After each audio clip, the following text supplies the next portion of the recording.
सुप्रभात विद्यार्थियों, online YouTube class में आपका हार्दिक स्वागत करता हूं।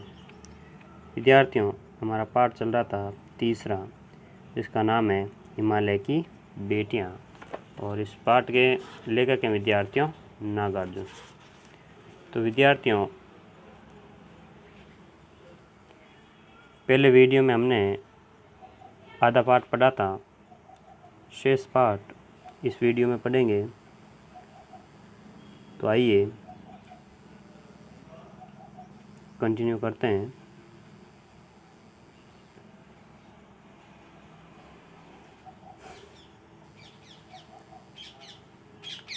नागार्जुन जी कह रहे हैं, सिंधु और ब्रह्मपुत्र ये दो ऐसे नाम हैं जिनके सुनते ही रावी, सतलुज, व्यास, चनाब, झेलम, काबुल यानी जिसे कुबा कहते हैं, कपिशा, गंगा, यमुना, सरयू, गंडक, कोसी आदि हिमालय की छोटी बड़ी सभी बेटियां आंखों के सामने नाचने लगती हैं। यानी कि सिंधु और ब्रह्मपुत्र की ये सब नदियां क्या है, सहायक हैं। तो इनके नाम लेते ही बाकी सभी नदियां अपने आप याद आ जाती हैं। वास्तव में सिंधु और ब्रह्मपुत्र स्वयं कुछ नहीं है। दयालु हिमालय के पिघले हुए दिल की एक एक बूंद न जाने कब से इकट्ठा होकर इन महानदों के रूप में समुद्र की ओर प्रवाहित होती रही है। यानी कि केवल सिंधु और ब्रह्मपुत्र ही नहीं, बाकी ये सभी नदियां सहायक है, जो आगे चलकर बड़ा रूप लेती है और समुद्र में जाती है। कितना सौभाग्यशाली है वह समुद्र जिसे पर्वतराज हिमालय की इन दो बेटियों का हाथ पकड़ने का श्रेय मिला। फिर है, जिन्होंने मैदानों में ही इन नदियों को देखा होगा, उनके ख्याल में शायद ही यह बात आ सके कि बूढ़े हिमालय की गोद में बच्चियां बनकर ये कैसे खेला करती हैं।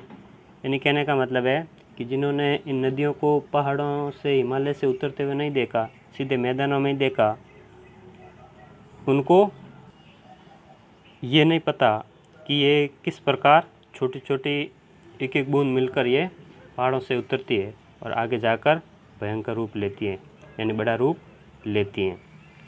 माँ बाप की गोद में नंग धड़ंग होकर खेलने वाली इन बालिकाओं का रूप पहाड़ी आदमियों के लिए आकर्षक भले न हो, लेकिन मुझे तो ऐसा लुभावना प्रतीत हुआ, वह रूप की हिमालय को ससुर और समुद्र को उसका दामाद कहने में कुछ भी झिझक नहीं होती है। यानी कि लेके कह रहे हैं कि पहाड़ी लोगों के लिए आकर्षक नहीं है, लेकिन मेरे को तो ये बहुत ही आकर्षक लगती है, लुभावनी लगती है, मनोहर लगती हैं। और लेखक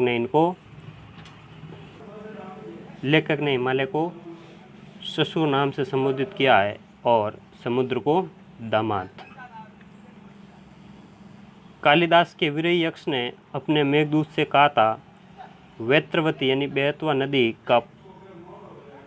नदी को प्रेम का प्रतिदान देते जाना, तुम्हारी यह प्रेयसी तुम्हें पाकर अवश्य ही प्रसन्न होगी। कहने का मतलब है, कालिदास ने अपनी रचना मेघदूत में बेतवा नदी को प्रेयसी यानी प्रेमिका कहकर संबोधित किया है। यह बात इन चंचल नदियों को देखकर मुझे अचानक याद आ गई। कौन सी नदियाँ? ये हिमालय से निकलने वाली। और सोचा कि शायद उस महाकवि को भी नदियों का सचेतन रूपक पसंद था। सचेतन यानी सजीव, यानी उनको भी मानवों के रूप में कवि ने देखा है। दरअसल जो भी कोई नदियों को पहाड़ी घाटियों और समतल आंगनों के मैदान में जुदा जुदा शक्लों में देखेगा, वह इसी नतीजे पर पहुंचेगा। किस नतीजे पर? कि ये नदियां क्या है, सजीव रूप में है, और इनको किसी कवि ने प्रेयसी कहा है, तो किसी ने माता कहकर संबोधित किया है। लेकिन नागार्जुन कह रहे हैं कि मेरे को तो ये बेटियां कहना ज़्यादा अच्छा लगता है। काका कालेलकर ने नदियों को लोक माता कहा है, किंतु माता बनने से पहले यदि हम इन बेटियों के रूप में देख लें तो क्या हर्ज है। नागार्जुन जी कह रहे हैं कि काका कालेलकर ने तो लोक माता कहा है, लोगों की माता, लेकिन माता बनने से पहले ये क्या है, बेटियां हैं। तो नागार्जुन कह रहे हैं कि ये बेटियां के रूप में देखें तो अच्छा है। और थोड़ा आगे चलिए, इन्हीं में अगर हम प्रेयसी की भावना करें तो कैसे रहेगा। प्रेयसी यानी प्रेमिका। ममता का एक और भी धागा है, ममता यानी अपनापन, जिससे हम इनके साथ जोड़ सकते हैं। बहन का स्थान कितने कवियों ने इन नदियों को दिया है, यानी कुछ कवियों ने बहन कहकर भी संबोधित किया है। एक दिन मेरी भी ऐसी भावना हुई थी, यानी कि बहन कहने की भावना हुई थी, लेकिन थोलिंग यानी तिब्बत की बात है, मन उचट गया था, तबीयत ढीली थी, यानी कि मन उदास था और तबीयत भी नॉर्मली थी। सतलज के किनारे जाकर बैठ गया, यानी सतलज नदी के किनारे पर जाकर बैठ गया। दोपहर का समय था, पैर लटका दिए पानी में। थोड़ी देर में उस प्रगतिशील जल ने असर डाला, यानी कि उस जल में चमत्कार हुआ। तन और मन ताज़ा हो गया तो लगा मैं गुनगुनाने, यानी कि मैं बैठ गया नदी के किनारे और पैर कर दिए नदी के अंदर पानी में। तो मैं उदास था, मेरी तबीयत ठीक नहीं थी, तो भी उस नदी का चमत्कार देखिए, उस पानी का चमत्कार देखिए, मैं एकदम ताज़ा हो गया। और नागार्जुन जी कह रहे हैं कि मैं गाने लगा, जय हो सतलज बहन तुम्हारी, लीला अचरज बहन तुम्हारी। अचरज यानी आश्चर्य से भरी हुई।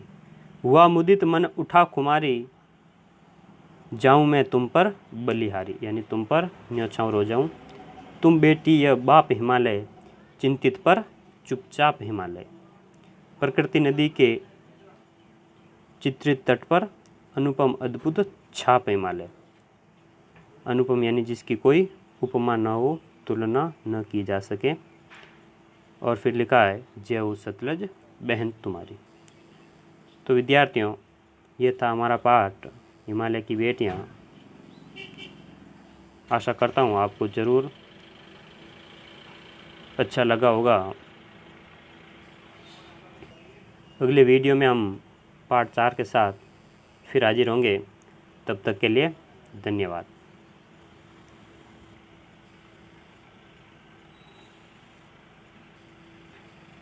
और वीडियो को लाइक कमेंट ज़रूर करें। एक बार फिर से धन्यवाद।